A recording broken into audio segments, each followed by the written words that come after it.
Welcome to Kenton's videos. Enjoy the video. In this video, I will explain how to file a tax extension using TurboTax. Filing an extension gives you more time to prepare your tax return, typically an additional 6 months. It's important to remember that an extension is for filing your paperwork, not for delaying payment of any taxes you might owe. We'll walk through the simple steps to get this done. To begin, open TurboTax and look for the option to file an extension. You'll typically find this in the Other Tax Situations or Tools menu. Follow the prompts to enter your personal information and provide an estimate of your income and any taxes you expect to owe.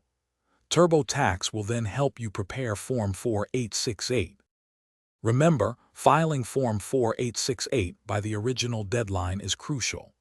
Even with an extension, you must pay any estimated taxes you owe by the original due date to avoid penalties and interest. An extension typically grants you an additional 6 months to file your complete return, giving you ample time to gather all necessary documents. After successfully filing your extension, you will receive confirmation that it has been accepted by the IRS. This means you now have an additional 6 months to meticulously prepare and submit your complete tax return. Use this valuable extra time to gather all your documents, review your finances, and ensure everything is accurate before your new deadline. Also, remember to check the description below for a link to the Echo Dot smart speaker and other fantastic deals you won't want to miss. Thanks for watching. Consider subscribing if we helped you.